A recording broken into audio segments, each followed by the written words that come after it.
NCAA Baseball Tournament Regional Weekend Recap on the College Baseball Experience on the Sports Gambling Podcast Network is brought to you by Edge Boost, the bank account that is built for bettors. Sign up today at edgeboost.bet with the promo code SGPN and get a free Refs Are Terrorists t-shirt over at the SGPN store. You can go over there, sportsgamblingpodcast.com/refs. And we're also brought to you by Naira Bets. Get $25 free bet for the Belmont by going to nyrabets.com, SGPN25, promo code SGPN25, nyrabets.com/SGPN25.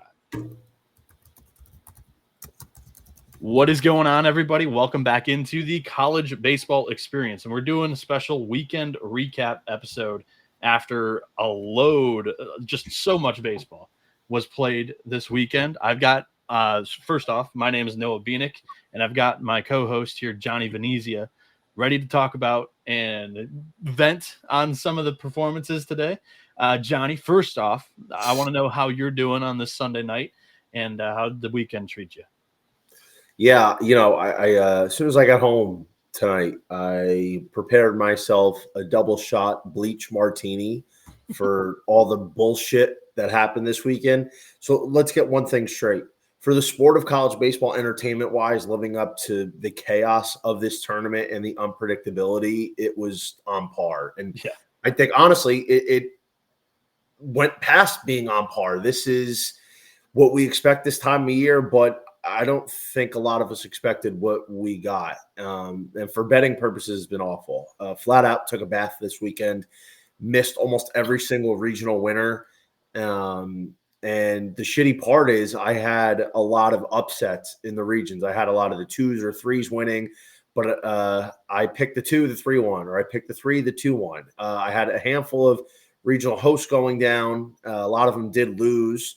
And a couple of the regional hosts that I had losing, like UCLA, USM, look like they could be moving on here as what I thought was the most vulnerable hosting. So it was definitely a rough weekend. And this changes the tournament, not just because we've seen some of the teams that I thought had a really winnable path, even if they weren't as strong as what they look like on paper, that we followed these teams all year. But it changes the field for the rest of the tournament and for the rest of the teams. Now, some of these teams were very fortunate because they didn't have to play the tougher opponents to get past the regional. And in some cases, they're facing near layups in the super regional. So there's a few teams that could be strutting Omaha with a quick little 2-0 sweep next weekend in the super regionals. I guess so. That's one way to look at it for sure. The way we're going to structure this show, if you've ever watched the college basketball experience, every night we do game balls. We mix in dumpster fires as well. Johnny and I are going to trade game balls and dumpster fires from this weekend. Teams that we were impressed by, teams that we were super disappointed by. Johnny, you're the guest, my man. This is your first time doing this type of format. Do you want to start with the dumpster fires or the game balls? Do you want to be positive or negative first? I'll start with the game ball. All right. So we'll do game balls first. Johnny's going to do 3. I'm doing 3. We'll go back and forth, allow each other to add some analysis on it. But for this one specifically, the game balls, I mean, just what regional winner were you the most impressed by this weekend, Johnny? There was a handful. Let's start down in Conway. Coastal Carolina is one of these teams that, in my opinion, falls into that bucket where they were fortunate to avoid the best and most talented team, I should say, in their own region with Florida. The Gators, because they lost the first game against ECU, ended up drawing against the 4 seed in the region. You'd have to refresh my memory who that was.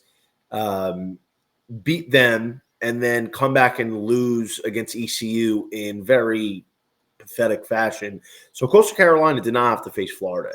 And, I had Florida winning the region. And there was some I can't say I'm truly surprised that they lost, but I'm surprised how they lost because they were playing really well in the second half of the year, and albeit some of it was against the Mizzous and the South Carolinas, but they didn't really have any sort of – is that Irvine went deep? Yeah, Irvine Yabo. Oh, Irvine, stay alive, baby. They didn't have to face the toughest team in their region. So even though Florida was disappointing in how they lost, Coastal Carolina, man, this was a team that we've talked about. I only took Florida in that region because I thought they were playing hot. They had the pitching, and this is Kevin O'Sullivan's. It's his time of year. He's always showed out. But the Chanticleers in their own home region, they looked good. The pitching was magnificent, and that's something that we knew. Coastal hasn't had a legitimate pitching staff in almost 10 years, and they proved that they have it. They were able to handle East Carolina, who is a pesky mid-major, who always faces Coastal tough, and they're moving on. And I got to say, man, they're going to be facing Auburn next weekend in Auburn, and I think it's going to be a real chance for the Chanticleers to move on. So give the game ball to the whole team. Kevin Schnall got his guys ready. First year as a head coach, that program taking over legend Gary Gilmore after basically 30 years as the head coach. Definitely gets my first game ball. Yeah, just on that regional as a whole, you did a pretty good job at touching on it. But, I picked against Florida in game one. I hit on East Carolina there. But then I bet Florida game two the second time around when they were going to play East Carolina. Super surprised. But honestly, just the defense kind of killed them. That's what caught up to them at the end with all these injuries. They were right up the middle of the diamond. The depth was not as, premier defensively, that's for sure. And, that's what caught up to the Gators. But for Coastal Carolina, man, the way that they impressed me the most was the two different styles of ball games they won against East Carolina. The first game was an absolute firefight. That place was the roof blew off the Palace when they hit that grand slam. That kind of gutted East Carolina as well. They won it basically in the sixth inning. I think that was when it was. And the second time around, it's 0-0 going into the eighth inning.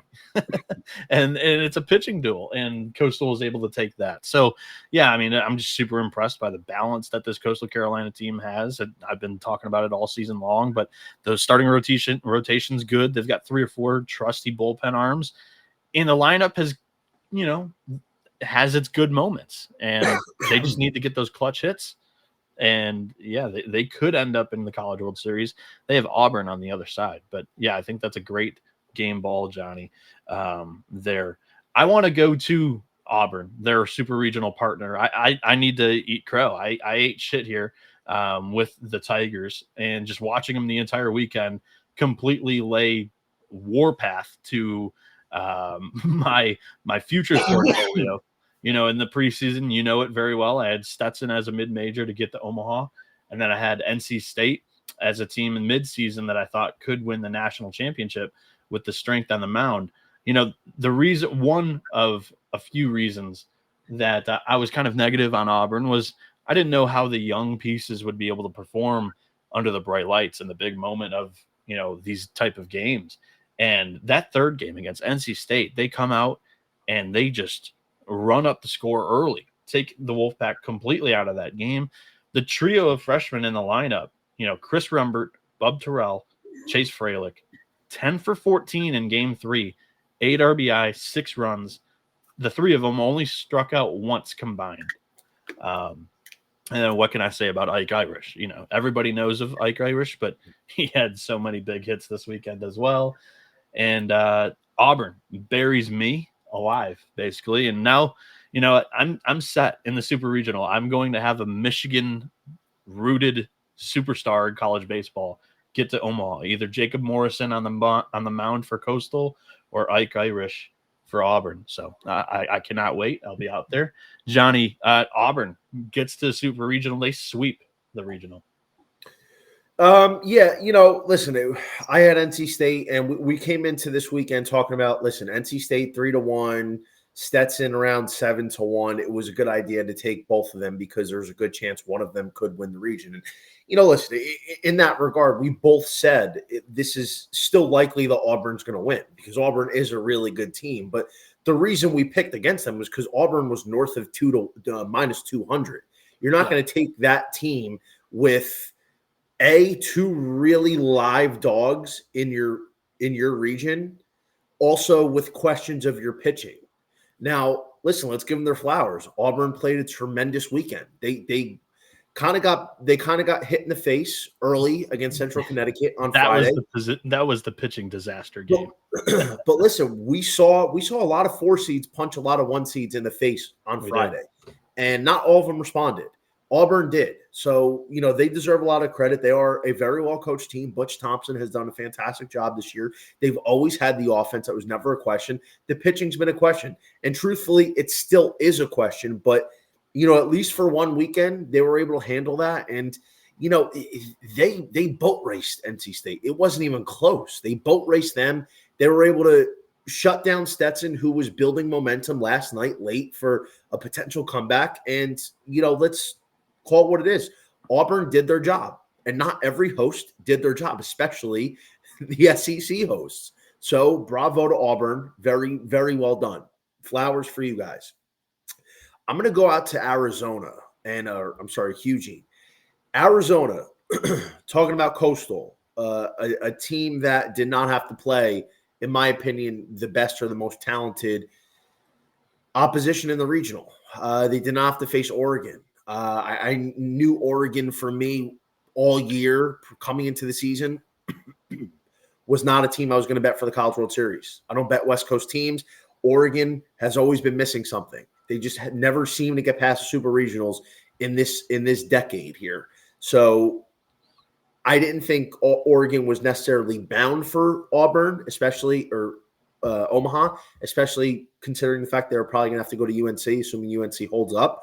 But Tua Barbecue is insane. And even more so, Arizona gets lucky, man. This is about the draw, dude. And this is the kind of thing that happens. Arizona goes to a spot where it looked like they were going to have to play Oregon and get past Grayson Grisel, which we know they do not hit lefties well. And Oregon should have won the first game. They got hosed by a terrible call, and that absolutely changed the trajectory of not just their season, but the entire regional. But nevertheless, they shouldn't have been in that situation against Utah Valley at home. But it changes the course because now Grisel doesn't throw against Arizona, which was a huge matchup advantage. Yep. And Arizona cakewalks. But they were up to the challenge. They look fantastic. They look fantastic the entire weekend. They gutted out a close one against Cal Poly, it's a good program, Cal Poly. They're definitely one of the tougher mid-majors in the sport. And they boat raced the last 2 days, man. Mason White, 3 fucking homers yesterday. Aaron Walton, 3 homers today. And this is a team that's kind of been offensively challenged outside of like 3 or 4 players. I mean, it's really Summerhill, Mason White, Aaron Walton's had his moments, and then they have a couple other guys here and there that step up. But let's give credit to the Wildcats. This was a team that you were very high on. And I got news for you, man. They did their job. They went in and they swept that regional. Anytime you can do that, that's impressive, regardless of who you play. Now, Arizona is ultimately going to have to go to UNC, assuming UNC can avoid one of the biggest colossal fumbles in modern NCAA tournament history. And that would be a really great series. So I'm going to give Arizona my second pair of flowers, headlined by Mason White and Aaron Walton for 3 homer games over the weekend, respectively. Yeah, man. I honestly, you gave them your game ball. Honestly, I don't know if I would have them even in my top 5. They played the 3 seed twice, the 4 seed once. They had a pretty nice draw here overall. The first game, man, they were in a total dogfight against Cal Poly, right? They win that thing 3-2. They were out hit 10-2. Arizona's run source that game was a 3-run bomb. They had 1 big hit, and it was able to carry them to a victory there. But I want to put this in perspective and get this out there. Coming into the weekend, The Wildcats entered the tournament 53rd out of 64 teams in total home runs hit, with 59 total. This weekend, they hit 14 in 3 games. They hit 13 home runs on Saturday and Sunday combined. Just unbelievable, one, but also kind of believable because there were, speculation that we'd be getting those good juice baseballs again in the NCAA tournament. And man, oh man, have we seen a hell of a lot of offense this weekend. I think we might have been on to something there. Anything you want to add on to the Arizona thing before we move on?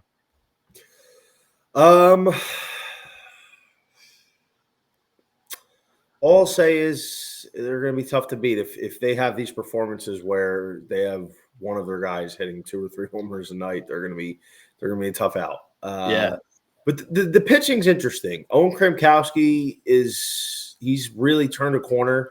I mean, he's been solid throughout the year, but he's really doing what teams need at this point in the season and just taking over a different level. Smith Bailey's always dangerous. Like Smith Bailey's one of these guys who's I'm going to say he's high variance, but he doesn't really have that low of a floor. He's had a couple bad outings, but the ceiling is really high. And this kid is mature beyond his years as a freshman. Like this is a guy you're going to circle his name in a couple of years. Like Dax Whitney gets all the headlines. Dax Whitney threw a hell of a game yesterday. But like Smith Bailey, I don't know if he's exactly on that level, but he's up there. He's a first rounder in a couple of years when he gets his name called out in the draft. I think so for sure. I agree. And Tony Pluta, man, Tony Pluta's really done well. He's had a great year, and he's really become a just nails lights out closer at the end. Sub 1.8 ERA, strikes out a ton, a lot of presence on the mound. So listen, man, I really like how Arizona's just got some guys that are stepping up, and I understand they didn't beat anybody after that first game against Cal Poly, but you know what, man? Listen, they answered the bell, and a lot of teams that were expected to do so this weekend did not. Yeah, I want to go back to Dilly Dagger's comment here. He goes, if UNC loses on the left side of the bracket, it is now the wild, wild west. Totally up for grabs. I totally agree, and I established that left side as the weaker portion of it, and that was a big reason why I thought North Carolina had a great chance to win the national championship, because that entire left side of the bracket, that's all they're going to play in Omaha. So that one side of the bracket is going to be madness in Nebraska later on in June. So all about the draw. Always about the draw. That's why, I only fired on 2 midseason futures to win the national championship because, the way that the year was playing out, it was so kind of hectic back and forth. Like no team really was able to keep any type of consistency week to week other than Texas. Then Texas's ace goes down. The price was never really right to jump in on the Longhorns, or it was actually their Max Ballou, their best hitter, goes down. The price was never really right on the Longhorns. Then their ace goes down, and you couldn't really get in on the Longhorns. We'll talk about them a little bit later on if you like. But before we finish with the game balls, we'll be doing our other 3 most impressive teams of the weekend. I want to talk to you guys about the Stanley Cup Final and the NBA Finals that are going to begin this week, and you can get all of the SGPN free picks and podcasts with the SGPN app. Go over there, download it on the Google Play or Apple stores. Edge Boost is also the first ever bank account that is built for bettors, ensuring all gambling transactions are approved. There are no usage fees, no minimums. You can earn cashback rewards today and get 100% approval for all betting deposits. Sign up today at edgeboost.bet with the promo code SGPN. And if you sign up this week, you'll get a free Refs Are Terrors t-shirt. Go over to sportsgamblingpodcast.com/refs to claim your free shirt. And Underdog Fantasy is going live right now for the NBA Finals with their extender bonus on their Pick'em platform. Hop in during game 1, and the longer that the series goes, the bigger that the bonus will get. Sign up today with the promo code TCESGPN to claim your special pick, plus first-time deposit offer up to $1,000 in bonus credits. UnderdogFantasy.com, promo code TCESGPN. And you can bet the Belmont Stakes at Saratoga with Naira Bets. Sign up today with the promo code SGPN25 and get a $25 free bet plus a $200 deposit match bonus. Whether you're a seasoned bettor or just getting started, Naira Bets makes it easy to jump into the action. The exclusive offer is just for the Belmont Stakes, so don't wait. Join now this week. Claim your free $25 Belmont bet today at nairabets.com/SGPN25.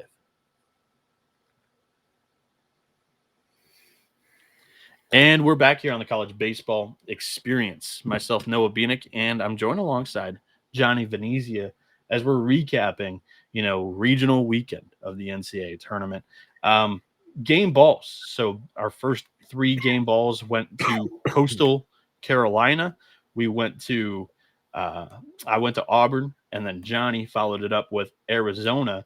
The next game ball that I'm going to take you to is the UTSA Roadrunners. First ever super regional in program history. Pat Hallmark and the job that he's done is truly tremendous. Us over at 11.7 gave him mid-major coach of the year. And it just so happened that his draw included the Power 4 conference coach of the year, and Jim Schlossnagle. And he goes in and takes wins both games they played in Austin at Dish Fox Field. And, the offense tallied 26 runs in 3 games. Everybody talking about Mason Lytle coming into this game, but that offense is pretty good. There's 6 or 7 guys that are batting over 300. Mason Lytle, James Tossig, and Norris McClure combined to bat 405 over the weekend with 11 RBI, 8 runs scored. Super impressive by UTSA. They had a good contingency of fans over there at Dish Falk as well, being that it was only an hour and a half drive from San Antonio. UTSA went in there and made the place theirs. They pissed on the Longhorns territory. It's their house now, Johnny.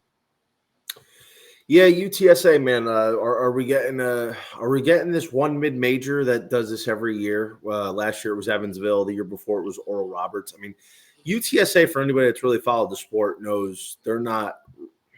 I mean, in general terms, for people that are just like kind of casual with following the sport, or just tuning in this time of year, it's not really a well-known program for baseball, but they've always had some dogs, man.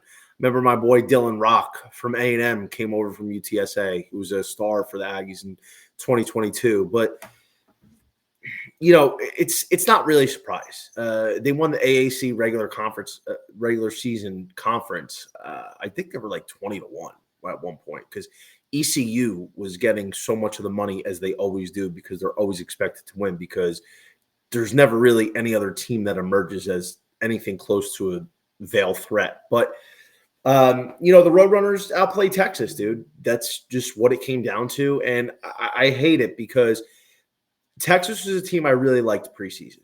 They had all the juice, and they looked so good. And at some point, though, the injuries are just going to come bite you in the ass. You lose Jared Spencer, and we talked about this so much. It just forces everybody to move up a spot. And if you don't think losing Jared Spencer here mattered, you haven't watched Texas baseball long enough, because Spencer is going to be a guy that's going to throw game 2 after Texas takes the first game. Against UTSA, Spencer was going to throw that first game. And, granted, listen, I don't know if Spencer changes anything, but maybe it changes the way the bullpen is used. And the weird thing is, they were up 6-1 late, and the bullpen, who's been one of the best bullpens in the entire country, it just implodes. It gives the game away, and that changes everything for them. But, I mean, listen, dude, the Roadrunners got a ton of heart. They have a lot of talent. They got the Hallmark Channel running the program over there in Pat Hallmark. I mean, listen, dude, I think they're live in the Super Regional. I think just the way they travel, the kind of pitching they have, an offense that's deep, it wouldn't be a surprise to see UTSA make that run, man. And ultimately, I think now, with just so many wrenches being thrown into this thing, why can't UTSA make another run? They have a really good closer in Orlowski. They have a deep lineup. They have a great coach. They got fans that travel. And a good starting rotation. Yeah. And they don't give up. I think they definitely deserve their flowers, but I think a lot of it falls on Texas too. It's another top seed that kind of just, imploded. It was a winnable path. Like UTSA is a good mid-major, but they should not be beating Texas in Austin after the season they had with the talent that they have. I think it is just it's just summing up this kind of crazy season that we've had, in my opinion. I hate that Texas loss because I was on them in the preseason. And, listen, I saw how they were playing late in the year after the injuries hit them and just kind of felt like they were running out of gas. And, just because I believe in teams preseason and like they get there, I like to stick with what I had. And I don't want to jump ship because something went wrong. Like, this is baseball. This is sports. Shit happens all the time. And I didn't want to just jump off the ship. But, deep down, I knew something wasn't right with this team. They're no longer invincible. And the fact is, the thing that's been the best for them all year in their bullpen was the thing that ultimately undid them. Irony at its finest. But yeah, UTSA, man, big hat tip. That's no easy task going into Austin, taking down the Longhorns. So kudos to you guys. Yeah. So UTSA didn't submit a bid to host a regional. The statement from Hallmark was that if we couldn't host on campus, for anybody that doesn't know, they basically have like high school facilities. If you watched the selection show, they were in their locker room. Yes, that wasn't a closet. That was their locker room. And I don't think that they'll be hosting, even if they did decide to submit a bid here this week to host the Super Regional.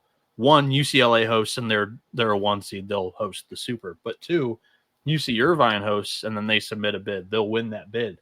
So the Roadrunners are heading to Southern Cal, and it's winnable. UCLA looks unbelievable this weekend, but I'd like to see how the UTSA Roadrunners fare after taking a flight to the West Coast. Johnny, your third and final game ball.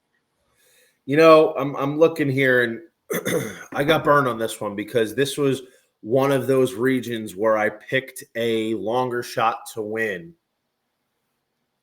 They did, but not my longer shot.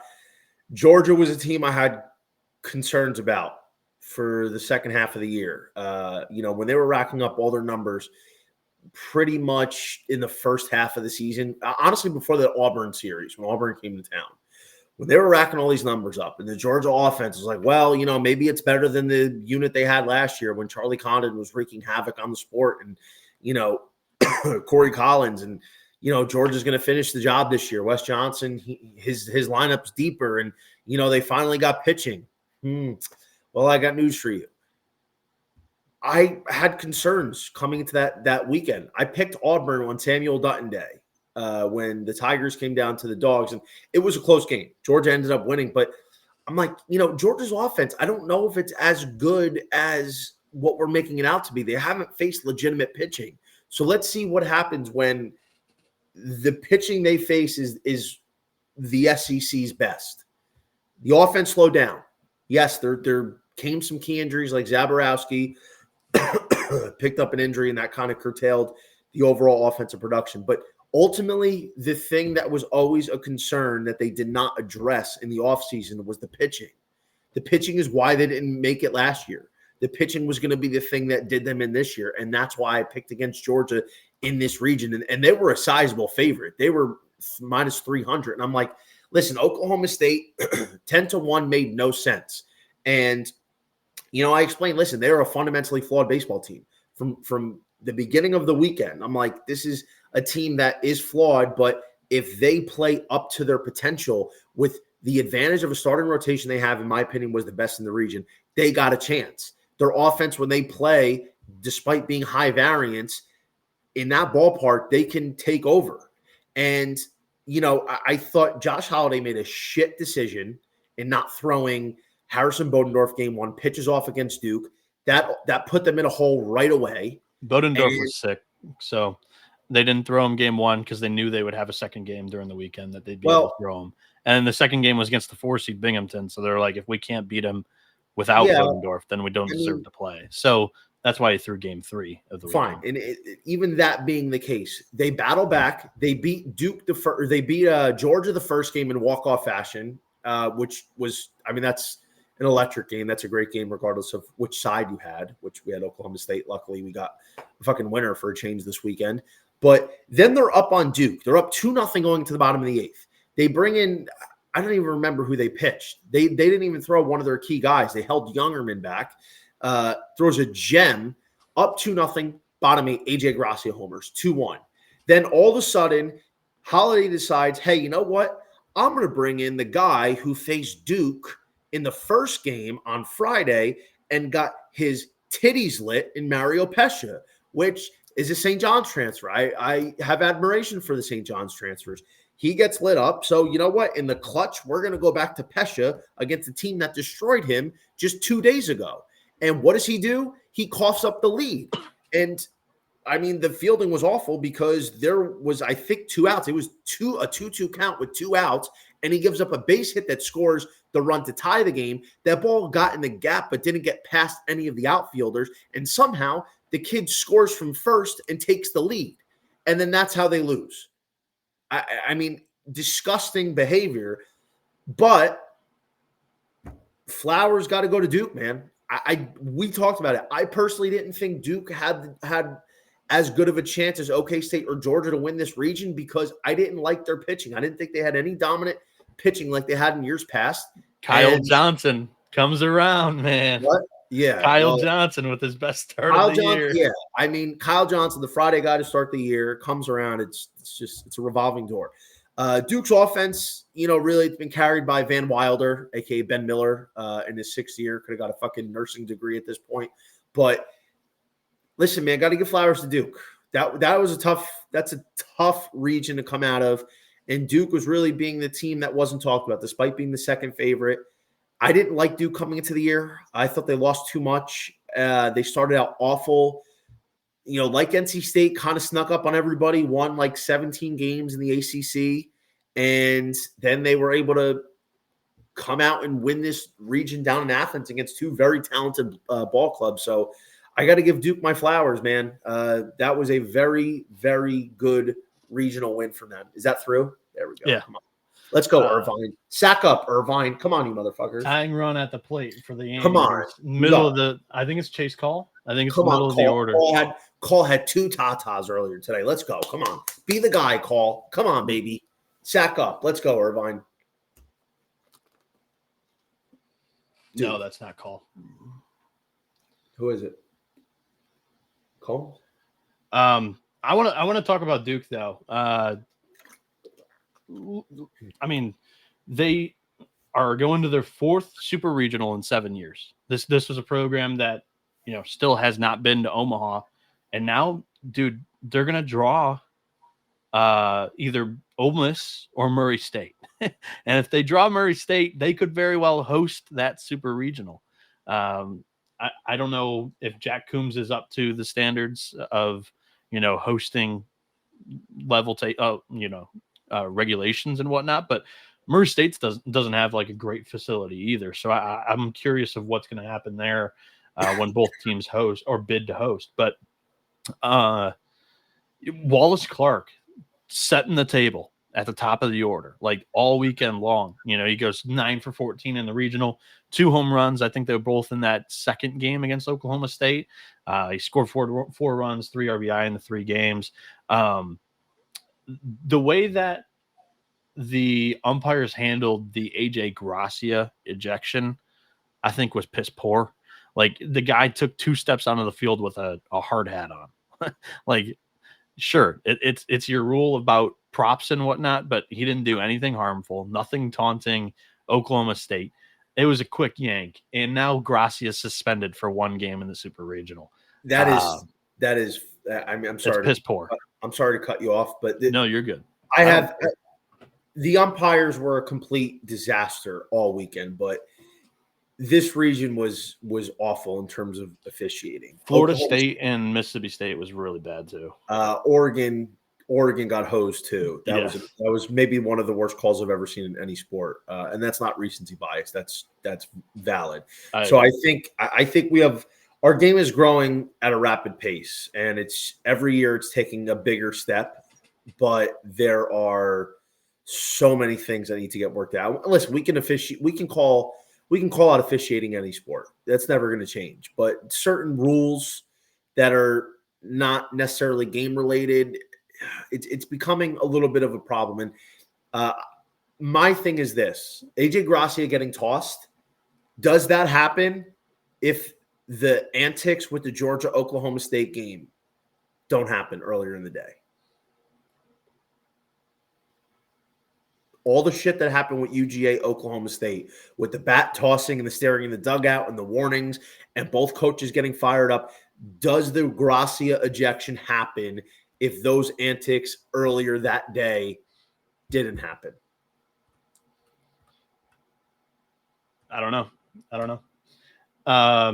Here we go, though. UC Irvine first and second with 2 outs in the inning. They've had some opportunities, man. They haven't cashed in on all their. They've left some duckies on the pond. It's Alonso Reyes at the plate, and he has a home run in this game from earlier. So, but Johnny, my next game ball, you went Duke. My final game ball, I should say. Just for clearance sake, that way a regional team or winner can't say that we didn't talk about them at all during the show. Coastal Carolina, Duke, Florida State, West Virginia, UTSA, Auburn, Arkansas, Louisville, Arizona, all have locked up regionals. That is, I think it was 8 or 9. 9 have locked up regionals. If UCLA wins, that would be a 10th, and we have only 6 game 7s tomorrow. But we could have 7 if UC Irvine completes this comeback. My final game ball of the day, I'm in a bind between 2 teams that I want to give acknowledgement to, but I am going to end up going with the Louisville Cardinals. They got the right breaks, but they did beat everybody in this regional, all 3 teams. It wasn't like they'd got, a great draw like that was favorable for them. They play the 3 seed in ETSU. They completely keep that powerful offense down. They got out and punched Carter Fink early in the mouth, and the Bucks didn't recover from that. They win like something like 8-2 or whatever. Game number 2, closely contested battle with Vanderbilt. They were able to get that thing done. They only give up 2 runs. They win 3-2. One of Vanderbilt's runs was on a total great base running play where Mancini goes from second to home on a 1 bat throw. And then the third matchup today against Wright State, shutout. Louisville, the entire thing all year was the injuries on the mound. And coming into this weekend, Dan McDonald said prior to the weekend, the pitching staff had never been healthier. Still, you can't bet on a staff that hasn't shown you anything the entire year. And even if it's their first or second times on the bump, in the case of like a Patrick Forbes, where, he had just come back from injury 3 weeks ago or something like that, he has a complete out-of-body experience, or not out-of-body experience. He looked like that early in the season against Texas, but comes back and shoves against East Tennessee State, saves the bullpen. They don't have to go deep. Game number 2, Tucker Biven, outstanding outing. This Cardinals team had an ERA of 5.76 coming into the weekend. They surrendered just 5 total runs in 3 games. They were 132nd in team ERA nationally prior to this weekend. I thought it was an outstanding 3 games against 3 really good offenses that Louisville strung together. So game ball to the Louisville Cardinals. Anything that you want to add on the Nashville regional, Johnny? Yeah. We got a comment here by Can-Am.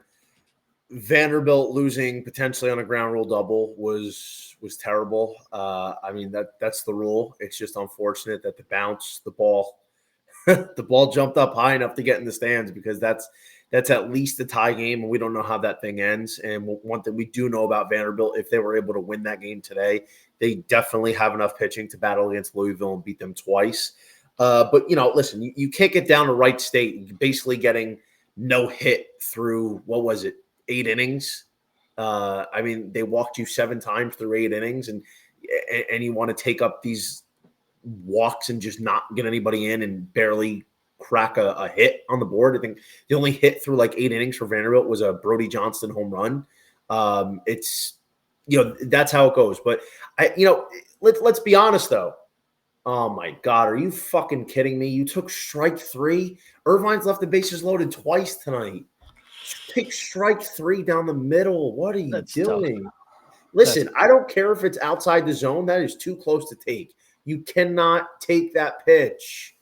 God, somebody's going to teach. It wasn't down the middle. I said I don't care if it's not down the middle. If it's like a little away, that pitch is too close to take. Somebody's got to tell these kids if it's close with 2 strikes, you got to swing the fucking bat. But God damn, that's such a buzzkill. In any case, what was I saying? Well, listen, truthfully, Louisville, how are we going to predict that Louisville is going to do this? Like, we know that their offense is pretty solid, that they have a very unique way of doing their version of like a NASCAR offense where they have a couple boppers, they have speed, they put the ball in play. But the pitching, while it was always talented, and we knew that from day one, A, has been battling injuries, and B, was super inconsistent. So, like, this pitching that hasn't been healthy for, like, 2 months, how can we sit here and say, oh, well, they're going to have a chance? Well, how do we know that? How do we know they're fully healthy? And they haven't had enough reps in order to sit there and say, well, we think Patrick Forbes is going to go 7 innings in the first game because we haven't seen it from him since early April or late March. And, listen, let's tip our cap there. But disgusting for Vanderbilt, man. And, I was talking about this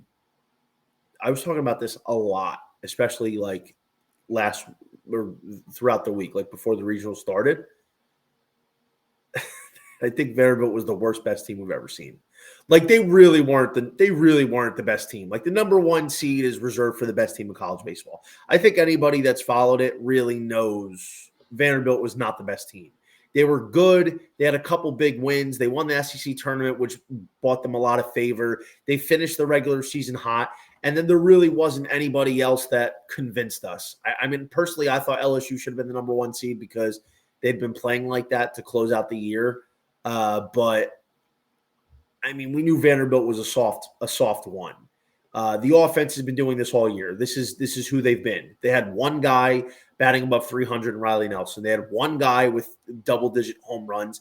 It's an offense that's relied on timely hits and an offense that's done all the little things right with the double steals, getting guys over, and then coming up with a clutch hit. Like, that's all well and good, but you need some boppers in the postseason. You can't rely on stringing together 3 or 4 hits or always coming up with runners in scoring position. Like, that can't be your only source of scoring runs. You need somebody that can neutralize this game with one swing of the bat, and they really don't have that guy. They have one guy that can really do that. And Riley Nelson's been their best offensive threat, but at some point, somebody else has got to step up. And, like, you got no hit by Wright State through 6 innings on Friday night and needed a miracle home run that was fair by 6 inches to get you. And then today you were getting basically 1 hit through fucking 8 innings. It's unacceptable. You're in your own home ballpark. And you weren't like Wright State's a frisky 4, and like they've done this in the past few years when they've gotten in as a 4 seed, Noah. But this is your draw. This is your region. This was probably one of the easiest draws that you could have gotten. Like, if we're being honest, we circled LSU and Vanderbilt as 2 of the easiest draws, maybe the 2 easiest. And you get clipped. You win 1 game. Can't do it, man. You just cannot do it. So that wraps up the game balls portion of the show. And on the other, oh my God, way to come back on. Okay, at least it's a long, long single. On the flip side of the show, we're going to do dumpster fires. And I first want to talk to you about Circa Resort and Casino teaming up with SGPN as they're giving away the ultimate fantasy football experience for a 12-person league to draft in Vegas and be treated like VIPs during your stay. You will get a limo ride from the airport, a $5,000 tab for stadium swim, and a hotel stay for you and your 11 league mates. You can always get 15% off at all Circa properties with the promo code SGP15. Remember that. All Circa properties, that entire strip, there's like plenty of properties. SGP15 promo code. You'll be able to get 15% off. Enter the Ultimate Fantasy Football Contest for free at sportsgamblingpodcast.com/circa. That is sportsgamblingpodcast.com/CIRCA. And you've heard us talk about Rhythm before, and they just dropped a game-changing feature called Power Trends. These are AI-detected patterns where Rhythm's model has consistently won and has a high return on investment. Think of a strikeout pop that hits at 59% of the time when the line and win probability hit at a certain range. Power trends are updated daily and exclusive to Rhythm. There are no touts, no noise, just clean data-backed bets. Download the Rhythm app today, check out Power Trends, and start betting smarter because you know that SGPN will be. Get your 7-day free trial today at sportsgamblingpodcast.com/rhythm. That is Rhythm spelled RITHMM. And the college baseball experience is also brought to you by MyBookie.ag. MyBookie is your place to bet on every sport, including the NBA Finals. For the true DGens, the MyBookie money bag is available for you, and the MyBookie accepts customers from a ton of different locations. Easy to deposit, and you can get lightning fast payouts using crypto. Head over to MyBookie.ag, promo code TCE-SGPN for a 100% deposit match up to $1,000. Terms and conditions apply. That is MyBookie.ag, promo code TCE-SGPN.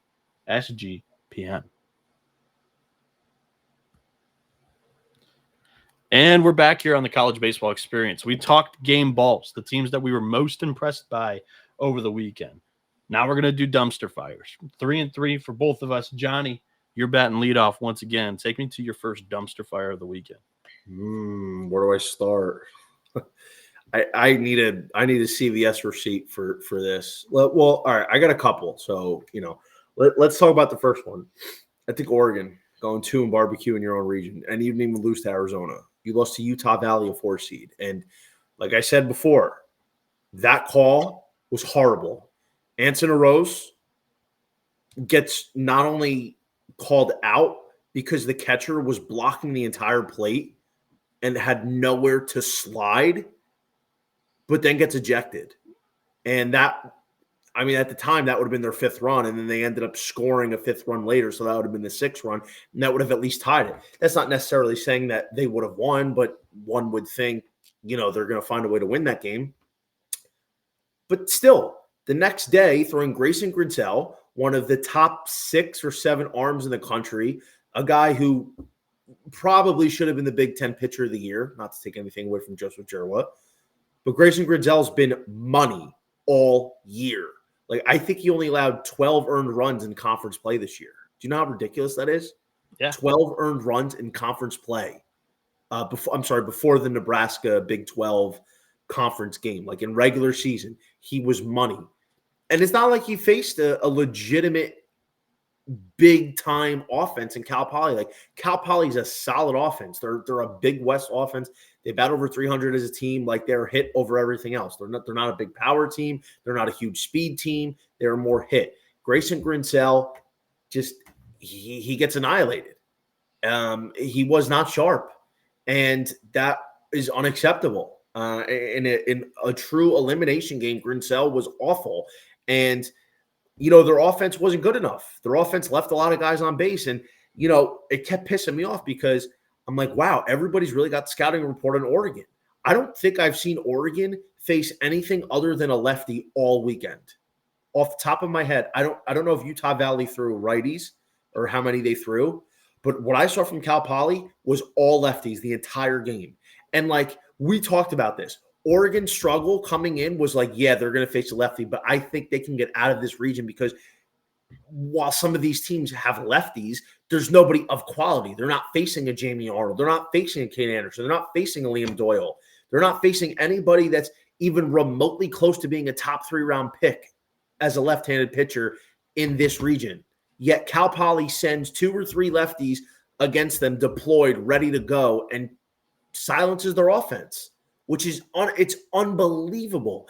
And truthfully, the thing with Oregon, which is something that I kind of feared because I've seen it throughout the year, their bullpen was always going to be a big problem for them. They've gotten away with it in Big Ten play, but how are they going to respond in this playoff format? Answer was not very good. So Oregon, 2 and BBQ, your own regional, man. Like, I don't know what Oregon's got to do, dude. I mean, they have unlimited resources, and this is another year that they can't get out of their own way. Super regionals back-to-back years get clipped. This year they can't even make a super regional, despite having a very, very winnable draw. Yeah, I agree with you in a way. I would love to see how this regional plays out. If they tied that game virtually in the 9th inning against Utah Valley, the opening game of the regional. They lost the game by 1.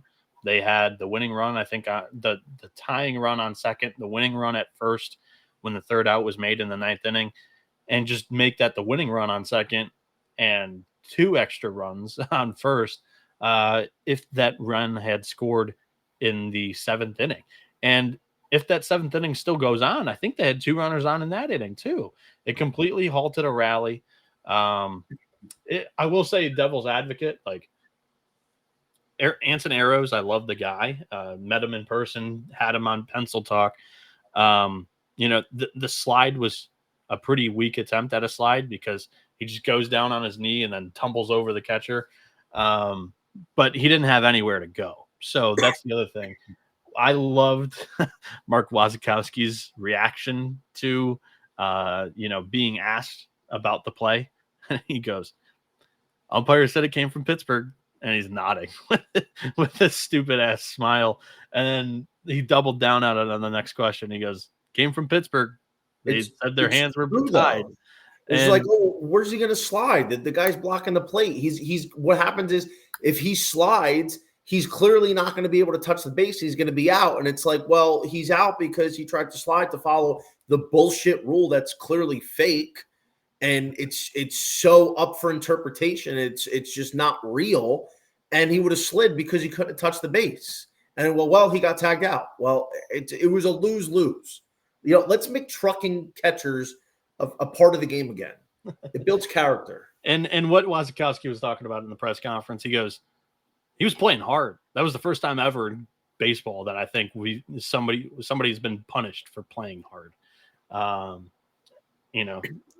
Unfortunate that's the way that the cards were dealt, but that's the way that the cards were dealt. They still had a game to go out there and win. They were still, much more talented up and down the roster against Cal Poly. They threw their ace.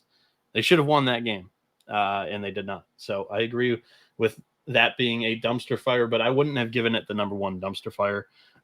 Vanderbilt is at the top of that list there for me. Sure, the offense wasn't strong coming into this, tournament. It was bottom 16 in the field of 64 in run creation.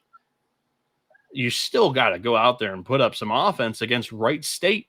Their best pitcher, Cam Allen, who went out there and looked like the next coming of, I don't know, J.R. Richard. He goes out there and throws 6 no-hit innings against Vanderbilt. This guy had a mid-5s ERA in the Horizon League. What are we doing? And then Griffin Page, 8.90 ERA coming in today. He goes 8 innings. What is going on? And then you got Tim Corbin in the post-game press conference, taking it out on reporters. It's just not a good look anywhere right now in Nashville with the Vanderbilt baseball program. Shout out to our girl, Aria Gerson, though. Does a great job covering Vandy baseball. Got a lot of information. I've gotten a lot of pitching matchups early. by following her Twitter. Always on top of it. So she does a good job, but she doesn't have a job without Tim Corbin and what he's built there at in Nashville. And, that highlight, that clip from the post-game presser, it was basically just serving it up on a silver platter, looking for a reaction out of Tim Corbin. What has been the struggle of the offense? Blank, 5-word answer or question. And Corbin looks at her and he goes, "We didn't get a clutch hit." That's a good answer. And then nobody does anything, and he continues on with it and goes completely downhill. And then she asks, with second and third, nobody out, "Did you think about bunting?" Nobody in their right mind is thinking about bunting with the 6-hitter up in that spot, other than Kentucky. Nobody is bunting there with nobody out in second and third. I'm sorry. So, yeah, Vanderbilt, they're a dumpster fire after this weekend. Where does it go from here? I thought it was an outstanding comeback year after local media raked him over coals at the end of last year after a regional exit. And, to completely ditch, assistant coaches that he's been with for a long time. He brings in new guys on that staff. He hits the transfer portal, which is something that they were begging him to do. Mike Mancini is a transfer portal guy. Cody Bowker is a transfer portal guy.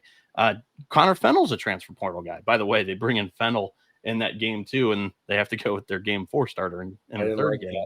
I didn't like it. So that was not tremendous. But, they used the transfer portal. He got rid of some coaches in order to try to improve that offense. And they were the number 1 overall seed. To me, that is a great year. Unfortunate ending in the NCAA tournament, but you did win an SEC tournament. So I would be curious to see. I couldn't know this, but the amount of money they paid Jonathan Vastine to come back, who I personally didn't understand, because it's not like he's a legitimate first rounder. Like Jonathan Vastine's maybe he's a good ball player, but even at the college level, he's not a true difference maker. He's not somebody you're going to pay that kind of money to. So I wonder, in lieu of, for paying him, what did they potentially give up? What kind of player did they potentially not pay? And, Vanderbilt's got resources, but where do you go from here? Because, somebody like Tim Corbin, he was always recruiting off what he's built, the name, and, the transfer portal and the money is, in the last few years, has changed a lot. And, especially these guys that have been coaches, legendary coaches for programs that they've built up from nothing for 10, 20, 30 years, they're kind of falling behind the times. I mean, you look at Gary Gilmore. Gary Gilmore's like, dude, I hate the fucking transfer portal. I hate the NIL. I'm out. That was one of the reasons why he hated it. Nick Saban hates it for football. Somebody else was in I can't remember. I know Corbin doesn't like it. Saban doesn't like it. Gary Gilmore doesn't like it. There was somebody else. And it's like, what do these teams do now that we're in this era of Wild West transfers? And, the other examples, Tony Bennett, Virginia basketball. That's who it was. Even Brian O'Connor, to be honest with you, Jay Wright. Yeah. No, Brian O'Connor embraces it. It didn't seem like he embraced it as much as he should have, because I clipped him talking about it in Omaha. He loves it. He actually likes it. So he didn't could have fooled me, because he didn't really pick up the pieces. I mean, he went to the portal for quite a few guys this year, actually. They do develop from within with a lot of their talent, but a lot of their pitching didn't seem like it. I know they went out and got Chris Arroyo. Yeah, but they got him more as a bat. I mean, he's two-way technically, but Jesus, man, what are you swinging at? Johnny, your second dumpster fire. I mean, this list, how long do you got? We could talk about this all night. I mean, we talked about Oregon. We talked about Vandy. I guess the next one on the list is going to be Texas. A lot of these, we've already mentioned before, but I think you're the Texas Longhorns. You have everything you need. I mean, except obviously Jared Spencer, but you blow a 6-1 lead in game 2 to UTSA. Your bullpen has some of the better arms in the country. You have maybe the best reliever in the nation with Dylan Volantis. But I think, if memory serves, by the time he came in, it was pretty much too late. I realized the offense was up. They were up 6-1, and the offense couldn't extend. And, especially in the sport of college baseball, you can't rest on what you have. I mean, even if you have like an 8 or 9 run lead, you got to keep extending. But truthfully, like 5 runs with that bullpen should have been enough. And when the strength of your team is ultimately what lets you down, that's a tough look. Then they come back out and they don't handle business today against UTSA. I mean, they come out first game, they get Kansas State, they get that done. Okay, fine. Now you got to win 2 against UTSA, and they couldn't even beat them once. I mean, the Roadrunners, we talked about this. They're a really good mid-major program. They're very well coached. They have depth. They have talent at a lot of different positions. But you're Texas. I don't know how many more programs have more resources and more money than you do. You went out and you got one of the most sought-after coaches in free agency maybe ever. And aside from that, you let that coach bring maybe the best pitching coach in the country to join you. And the pitching is what undoes it. The offense, I don't know how they weren't better, man. I really don't. I mean, I understand Ballou was out most of the year, but they have other guys that are super talented. Rylan Galvan, Ethan Mendoza, Casey Borba, Kimball Schusler, Will Gasparino. They have a stud in Jonah Williams coming up, by the way, who's going to be really good in over the next couple of years. But we'll see if he just goes strictly football after this year. Well, that's a question. But if he wants baseball, he's got it. Like if he wants to get up for baseball, he can do it. But I mean, I understand. Like we got comments here talking about was a get up spot for UTSA. Yeah, but you're Texas. You can't lose your own regional. You can't lose twice to the same team in your own regional. Like it's unacceptable. And in your own recruiting territory too. Exactly. So I think Jim Schlossnagle, as great of a regular season as he had, that's not going to be what he's remembered for in year 1 under Texas. He won it by the SEC by a couple games. The regular season was amazing. He really put a stamp on it and laid a good foundation for what this program is going to be in the future. But losing your own regional to UTSA, who is still a mid-major, is the thing that's going to be the culmination in the microcosm of this season. I'm going to keep my second. Oh, yeah, can't even talk. It's 2 a.m. I'm going to keep my second dumpster fire pretty quick. TCU, out of the uproar and outrage of them not being a top 16 host, to go 2 barbecue against USC and St. Mary's is a really, really tough. USC and Oregon State is a really tough look. I know Oregon State's fan base was battling back and forth with TCU's, and to look like lifeless against the Beavs in an elimination game, tough scene. So Horned Frogs, pretty simple there for me. 2 barbecue. Yeah, I like TCU to surprise in that Oregon State region. And you know what the crazy part is? It would have went their way. They couldn't beat USC, and I understand because we talked about that game. Caden Aoki, Tommy Lepore, we said Caden Aoki and USC was no gimme. That was no layup. Aoki is not just a really good pitcher. This motherfucker is so clutch. I haven't seen too many pitchers that are more clutch and step up in the big moment more than Caden Aoki in the last few years. So that was always going to be tough, but they were lifeless. Tommy Lepore looked like shit. I don't know. I don't even know if USC had an extra base hit in that game. They just singled them to death. The bullpen for TCU, they brought in their big guys who they have a couple really good ones. Didn't matter.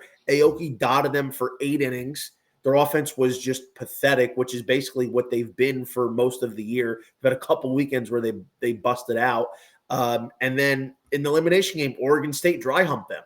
I mean, it was not just a 2 barbecue perspective. It was a gutless, lifeless performance. They didn't show an ounce of fight. So TCU is absolutely up there.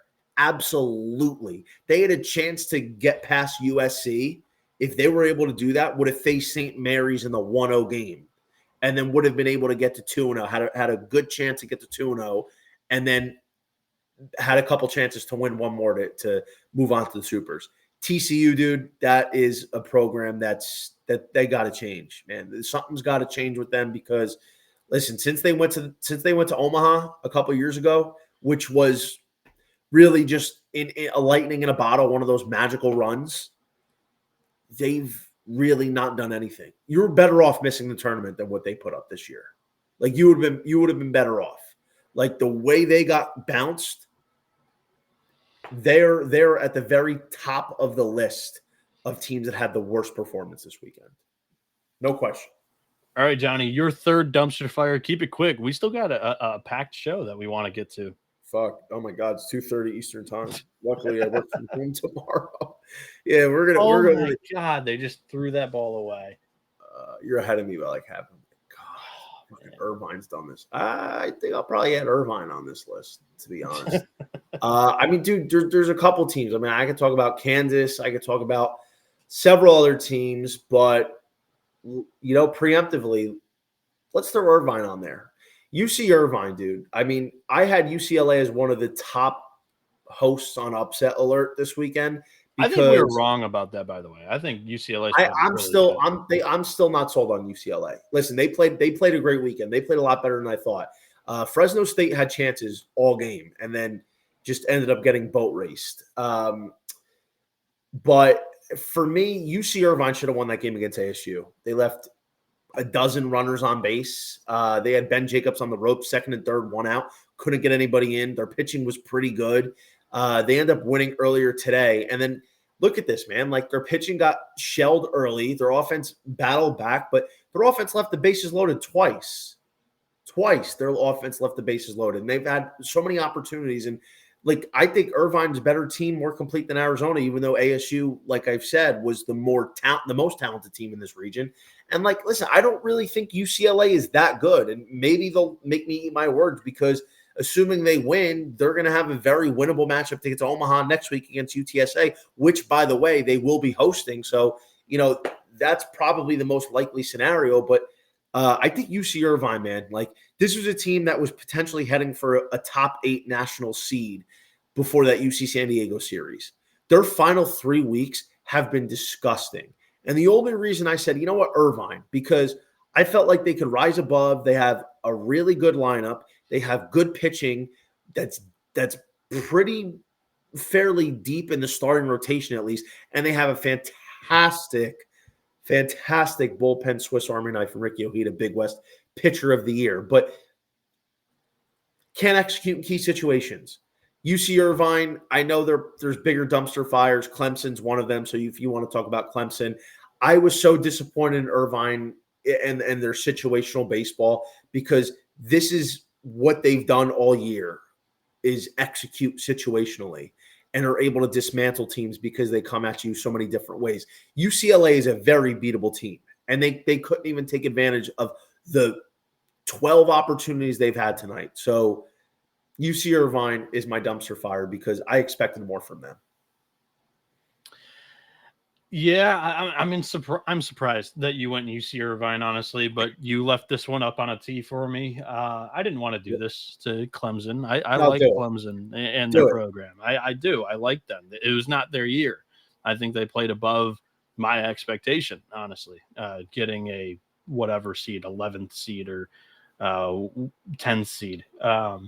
11. This regional, in my opinion, was up for grabs.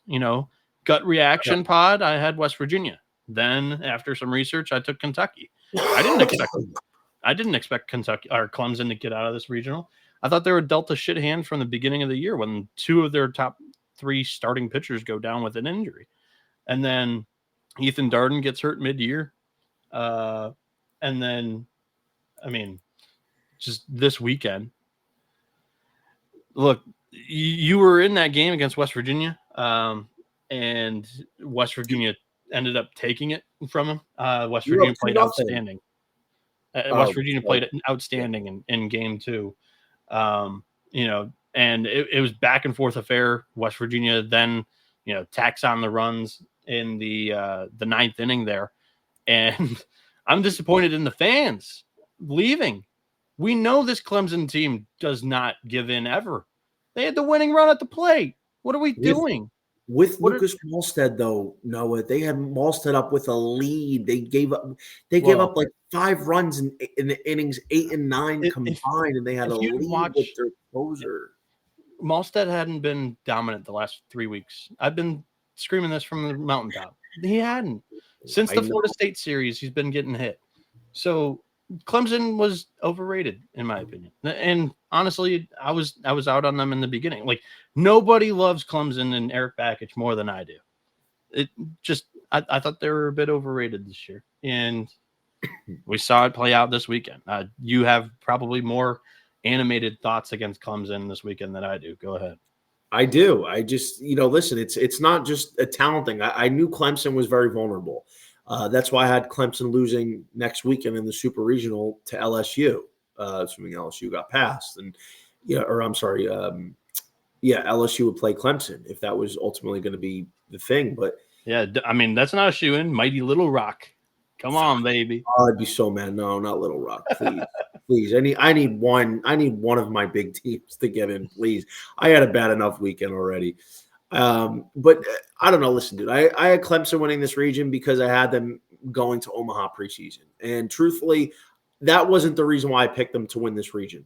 I picked them to win this region because, I thought I didn't really like West Virginia. We haven't seen them beat a good team all year. And quite frankly, for them to win last night, they needed Clemson to basically hand them the game, which is what happened.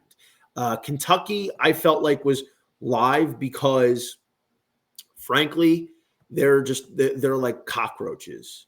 You stomp them out and they still come back 100 more in their place. So I did think this was maybe the second most up for grab region along with the UCLA region. So it's not a surprise to see them lose, but again, it's how they lost.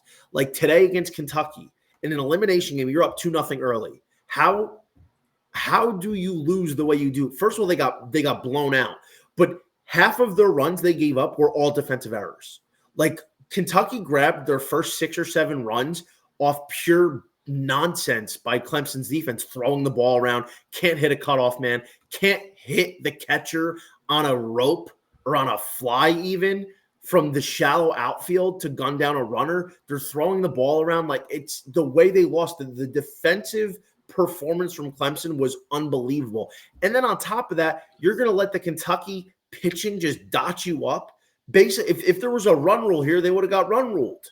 It's how they lost. And I didn't think they were going to have enough pitching to get out of it after, they lost to West Virginia. But I mean, truthfully, listen, Aiden Canuck had a down year, dude.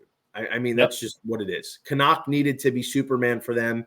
Cam Cannarella had a couple really big moments, as he does. And ultimately, that was one of the reasons why I picked them as well. I'm like, listen, this team has talent, but they haven't put it together all year. Cannarella always comes up with the big play. I mean, he came up with a couple big plays, a big home run. But they just weren't getting production from anybody else. Their bullpen fell apart, man. And truthfully, that NC State series changed the trajectory for them because coming into that series, they looked good. Even if there was problems under the hood, this team looked like, hey, you know what? They might not be as complete as they were in past years, but they have a great coach. They have an ace. They have a star in Cam Cannarella. They have talent across the board. Listen, we've seen teams that are less talented than Clemson get out of a regional, and they're at home in a place that's very hostile to play in. Even in an up-for-grabs region, that's why I went with them. And I'm just really disgusted at how they played. Very fundamentally unsound. That is not how Clemson baseball usually goes about their business. Yeah, it wouldn't be a weekend recap if we didn't talk about the biggest news story, the biggest bombshell of the weekend. That was Mississippi State. I mean, this whole coaching saga has gone on for a month, right? They fire, they let go of their head coach, Chris Lemonis before the Kentucky series, the Monday after a series loss to who'd they lose that series to? Mississippi State. What series loss caused them to fire Lemonis? I can't think of it off the top of my head. Anyways, it was the weekend. It was the week before they played Kentucky, right? They get rid of Lemonis, who had given them a national championship, led them to their first, that's the athletic department's first national championship. And they fire him 3 weeks before the regular season ends. They wait an entire month. They keep everything hush hush. We saw maybe it was Auburn. So we saw the initial list of candidates from everybody out there in the media space, and then nothing for an entire month. Then all of a sudden on Friday of the regional, your team's about to go out there and play a baseball game against Northeastern, who was a 27-game win streak. And it gets leaked that Brian O'Connor's the front runner and is ultimately going to take the job at the end of the season. What are we doing? Mississippi State athletic department purposely tried to tank the entire year of Mississippi State. They go on a run to finish the year. They get in the NCAA tournament as a 3 seed. They win the game the day of this news against Northeastern. I am so impressed by the Bulldogs roster this year to play through all of that adversity. As the athletic director, Zach Selman, and whoever else part of that brass was on a flight to Charlottesville during the 7th inning of the game to go get Brian O'Connor. They chalked it up like the game was over. They were actively rooting for the team to lose. That way they could go and get Brian O'Connor. The timeline of this just seems very, very, very peculiar and disappointing. But am I surprised? No. Johnny, I think this was a home run hire for Mississippi State. I'm not ridiculing the hire whatsoever. I think that what Brian O'Connor has done at Virginia and built that program into a monster where it previously was not is an incredible job. It is the ACC's only national title in 70 years. Yeah. It's a hell of a hire, and I think he's going to do really good things for like a 10-year span until he retires, maybe 8.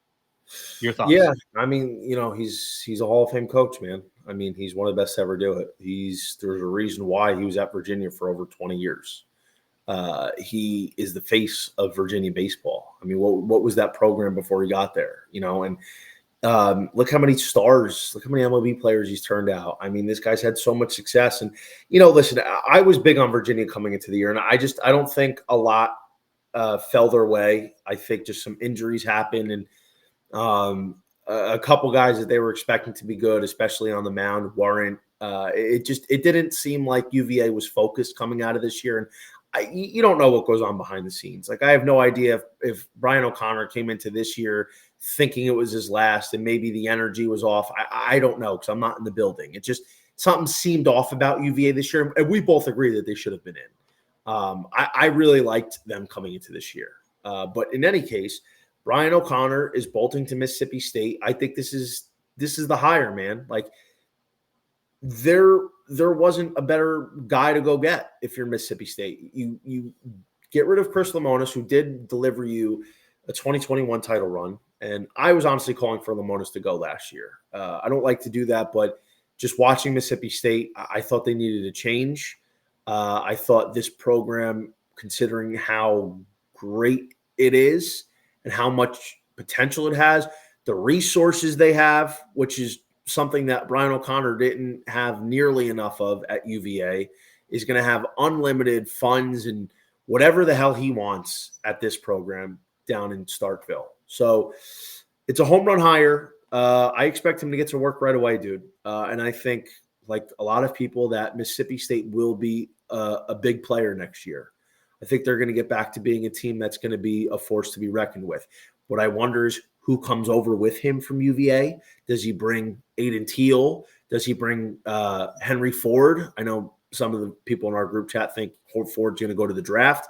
Yeah, I personally think he could benefit from another year, because I thought Ford was a first rounder coming in, and I don't think he's going to be. I think another year of seasoning is something that Ford could use.